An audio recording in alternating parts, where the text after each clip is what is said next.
Good day everyone, my brothers and sisters in Christ. Ganun din sa aking mga kapatiran dyan sa Quezon City Female Dormitory, Camp Karingal.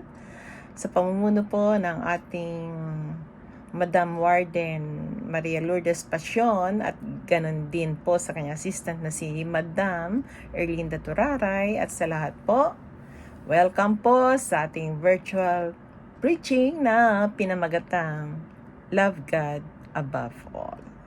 At ito po ay makikita sa Revelation chapter 2 verses 1 to 7.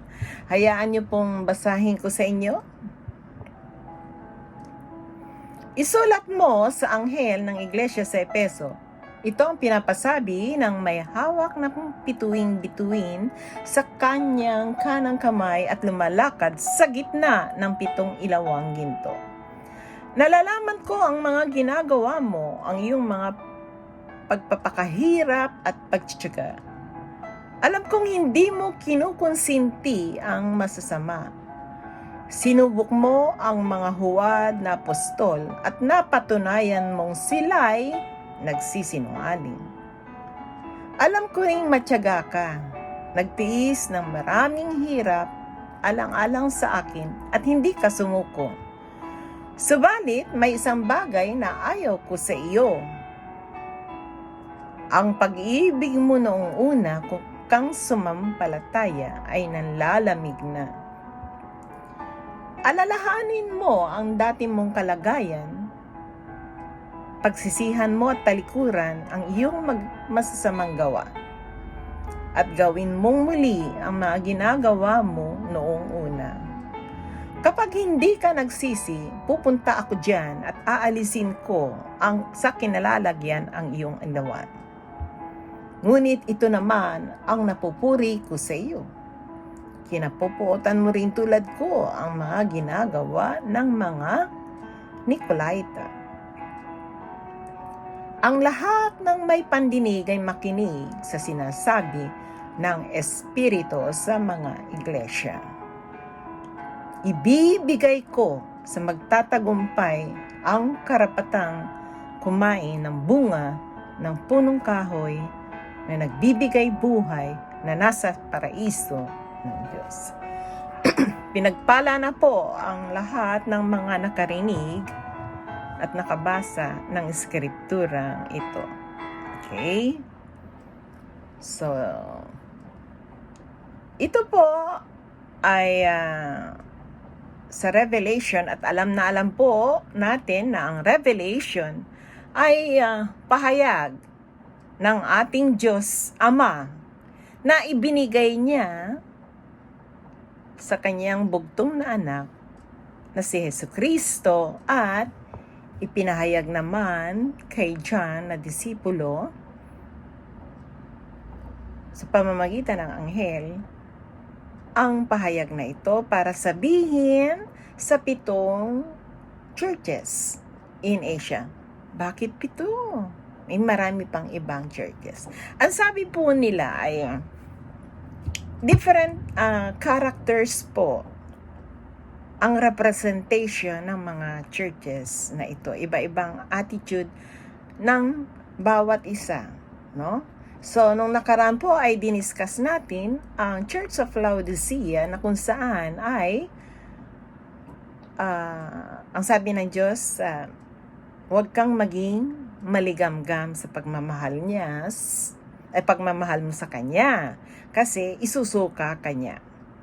Either you are hot or cold. So, that is the type of church for Laodicea. Ngayon po ay dito naman po tayo sa Church of Ephesus. Okay? At ang sabi nga sa verse 2, okay, nalalaman ko ang mga ginagawa mo, ang yung mga pagpapakahirap at pagtitiyaga. So everything that we'll do, even if this revelation is addressed to a particular church, yung pong character natin as true believer ay tayo ba yan, no? So, as I told you, it refers to the character. Okay? At Sabi nga, alam na alam ng Diyos ang lahat ng ating ginagawa. Why? Because our God is omnipotent, no? All-knowing, omnipresent, no? He's always with us. So, wala pong maitatago sa Kanya. Kaya nga po,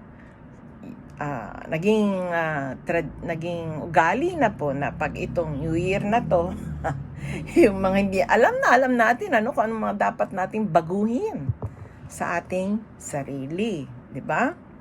At napakaganda po nitong pahayag na ito dahil ang nais po ng Diyos ay manatili tayong mainit sa pagmamahal sa Kanya, no? Manatili tayong mainit, no? So, ito pong church na ito na Ephesus, no? Malaki na po ang kanilang nung una, yung hirap na ginagawa para ipahayag ang mensahe ng Diyos, no? At matyaga po sila. Hindi po nila kinukonsinti ang masasama. Tayo po ba ay kinukonsinti po ba natin ang masasama? Ano po ba yung masama? Alam po ninyo, ang masama, anything na hindi ayon sa kalooban ng Diyos. Hindi ayon sa kautusan ng Diyos. Hindi po yung batas lang dito sa mundo. Hindi po yung batas sa mundo, kundi yung batas ng Diyos. Kasi po alam po natin na marami ang mga bagay na naging batas sa mata ng tao, no? Batas dito sa mundo. Subalit, hindi tama sa Diyos, no? Sa Diyos yan ay isang violation, no? Pero sa mundo, yan ay legal.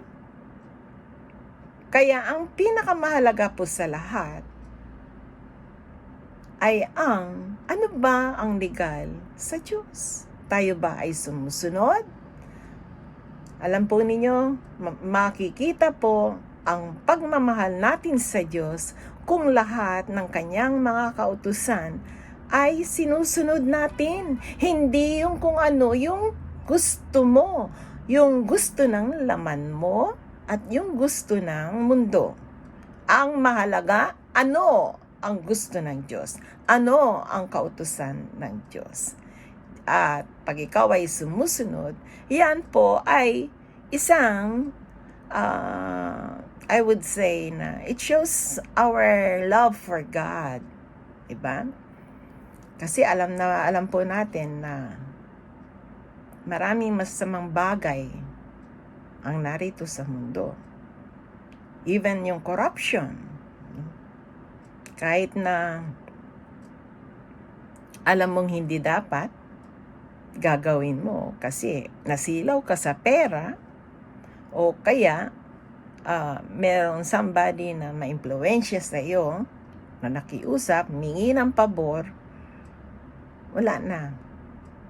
Nasira na yung integrity sa Diyos. Kaya napakahalaga para magkaroon tayo ng talagang maayos na pamumuhay dito sa mundo. Kailangan number 1 sa puso natin ang Diyos. So let it be your New Year's resolution to love God above all. Amen? Okay. Ito pang sinabi ng ating Diyos sa Ephesus, sinubok mo ang mga huwad na apostol at napatunayan mong sila'y nagsisinungaling. So, alam din ng Diyos na maraming mga fake apostles, no? I would say false teachers, false preachers. At ang sabi nga is, paano mo makikilala ang isang false apostle or false preacher or teacher? Dito po sa 1 John 4:1, ang sinasabi po ay, this is how you can recognize the Spirit of God. Every spirit that acknowledges that Jesus Christ has come in the flesh is from God. But every spirit that does not acknowledge Jesus is not from God,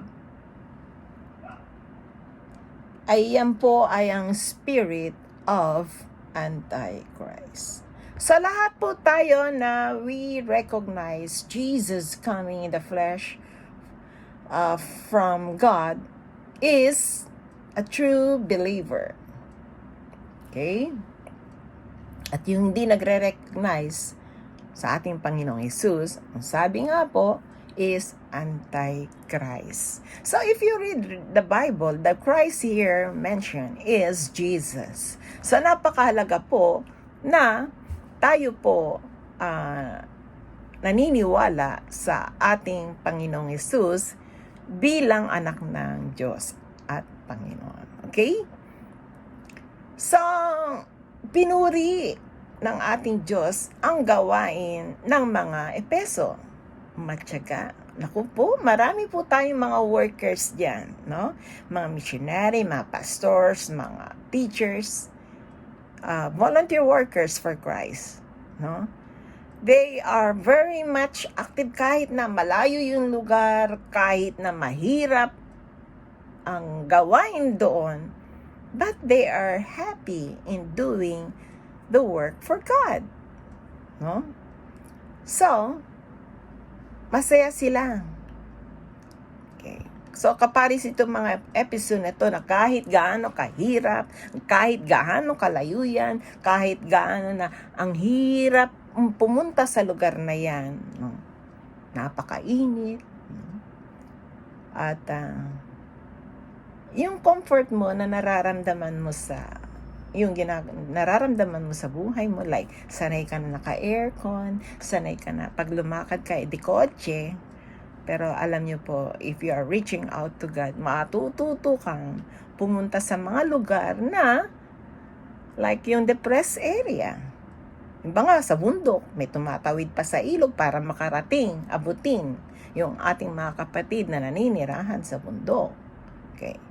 Meron naman din dyan sa mga depressed area, no? Kahit na nakatira sila sa malalaking bahay, but they are very much willing na abutin yung ating mga kapatid sa depressed area. Why? Because of their love for God, no? Mahal ang Diyos. Kaya totoo po yan. Pag mahal mo ang Diyos, ang lahat ay titisin mo and gagawin mo ang gusto mo para maging masaya ang Diyos. Hindi yung para sa iyo. It is all for God. And you know, the reward is, iba po ang nararamdaman, the joy and peace. Okay? So matyaga, rain or shine, nothing can stop the work for God. Even this pandemic, salamat na lamang at, you know, God is giving us the wisdom to use this technology at also to our mga, yung pamunuhan dyan sa Camp Karingal, na even if we cannot go there face to face, at least po, we can share the word through this YouTube, no? Kaya po, ang yung lingkod, dati ay hindi po kami, masyado sa technology, but we have to study the technology so that we can reach out to you. Okay? So, ang sabi ngayon, pinuri ng ating Panginoon ang mga ginagawa nila, no? Ito naman ang nakita ng Diyos na hindi maganda. Bakit? Tayong lahat po ay, I would say, nobody's perfect. All are sinners, no? But we are easy to acknowledge our sin and repent immediately to God. Ngayon, dito po sa 4, verse 4, ang sabi po ay, subalit may isang bagay na ayaw ko sa iyo. Ang pag-ibig mo noong una kang sumampalataya ay nanlalamig na. So, nanlalamig na. Tayo po ba ay nanlalamig na sa Diyos? Alam po ninyo, pag nais mo na manatili ka na sa pananampalataya sa Diyos, ang sabi nga is, may paraan. Diba? Laging may paraan para manatili ka sa pagmamahal sa Diyos. Katulad nitong pandemic, as I'm telling you, is we use this modern technology to reach out. Laging may paraan. Subalit, pag ayaw mo, may dahilan. Maraming dahilan. Ang sinasabi nga po ng iba is busy, o kaya kung itong pandemic na to ay walang signal, laki yung walang signal. But hindi lang naman sa ganito, no? So we can also reach out to others, no? At yung iba, may patuloy na nagkakaroon sila ng face-to-face, observing social distances sa kanilang mga gawain sa church at iba pa pong mission work. Okay? So dito, ayaw ng Diyos yung nanlalamig. Kaya kung ikaw ay tunay na nagmamahal sa Diyos, ang dapat ay mas lalong umiinit ang pagmamahal mo sa Diyos. Hindi yan dapat manlamig. Bakit? Dahil ayaw yun ng Diyos. Maliwanag ang sinabi niya. May isang bagay na ayaw ko sa iyo. Ang pag-ibig mo nung unang sumasampalataya ay nanlalamig na. Ayaw ng Diyos na nanlalamig tayo. Ano po ba ang magiging dahilan? Dahil ng panlalamig? Dahil ba may problema ka? No? Dahil may sakit ka? Or nahihirapan ka na?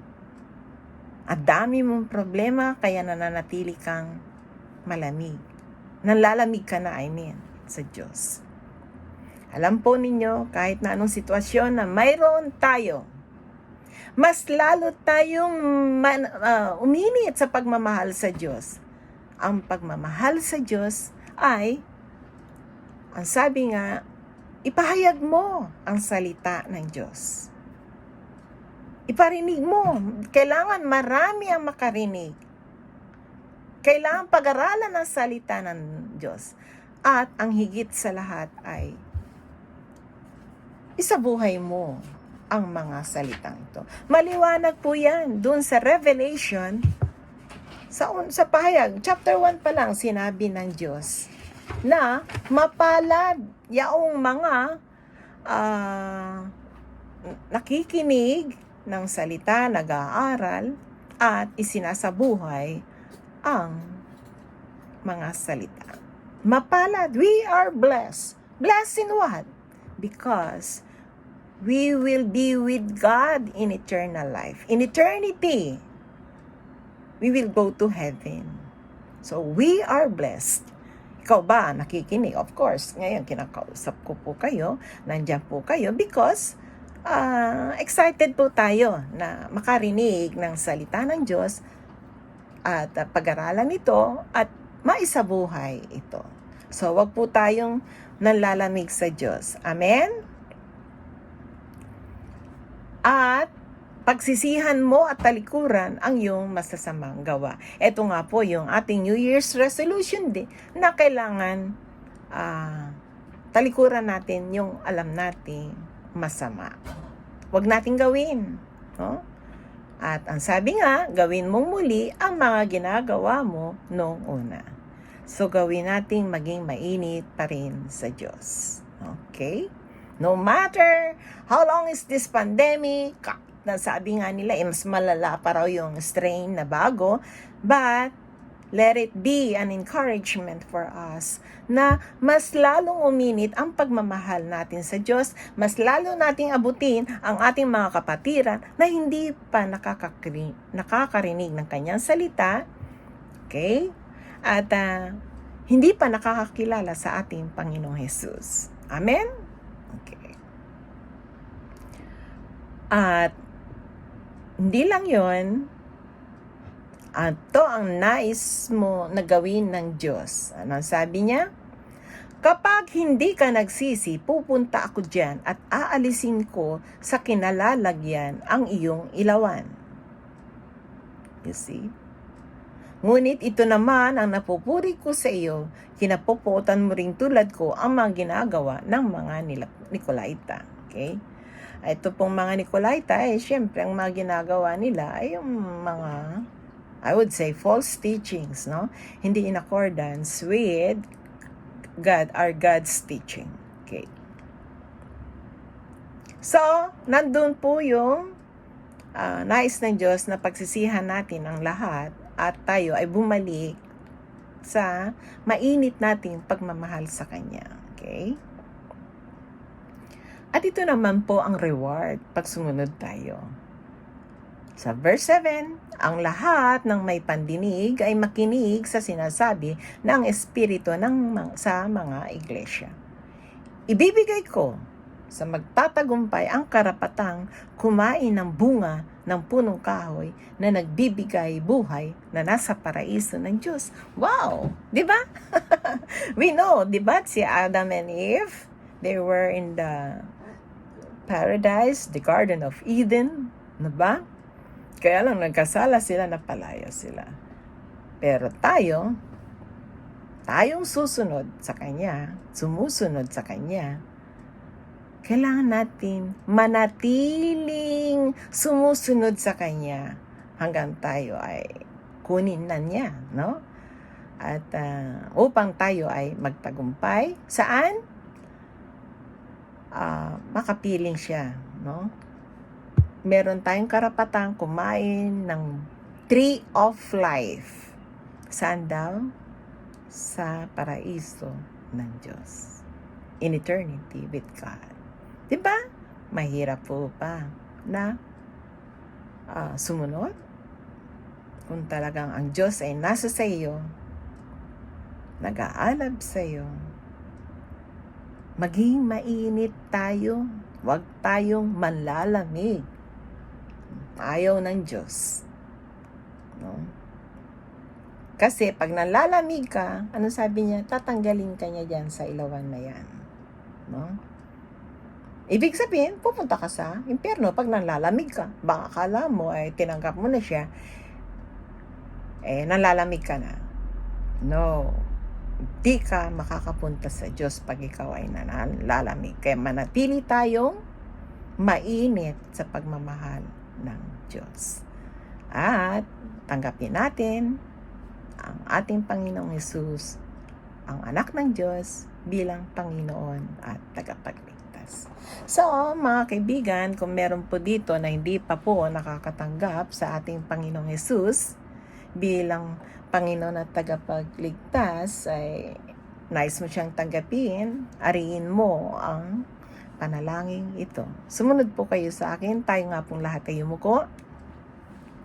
Amang Diyos, maraming pong salamat, Panginoon, sa iyong dakilang pagmamahal, sa iyong anak na ibinigay sa amin ang Panginoong Hesus. Ako po ay lumalapit dito, Panginoon, isang makasalanan. Inaamin ko po na ako ay nagkasala. Humingi po ako ng kapatawaran. Patawarin niyo po ako. At mula sa oras na ito, akin pong ang Panginoong Hesus akin po siyang nire-recognize bilang aking Panginoon at tagapagligtas. At mula sa oras na ito, ako po ay susunod na sa iyong mga kautusan. Hindi na po ako gagawa ng masama at magiging mainit po ako sa pagmamahal sa iyo. Pagpalain niyo po ako at marami pong salamat sa iyong pagpapatawad sa akin at ganun din yung pagsulat sa akin sa buhay, sa aklat ng buhay. Thank you, Lord. All this I pray in Jesus' name. Amen. Amen. Okay? So, Lord God, hallelujah, I lift to you my brothers and sisters in Christ na tumanggap sa iyo, O God, na tumanggap sa iyong anak, ang iyong bugtong na anak na si Jesus bilang Panginoon at tagapagligtas. Lord, I pray for your blessings, for your guidance, wisdom upon them. Ilayo mo sila sa anumang mga kapahamakan, sa anumang mga gawa ng kaaway. Thank you, Lord. All this I pray in Jesus' name. Okay, tayo nga po ay dasalin po natin ang Ama namin.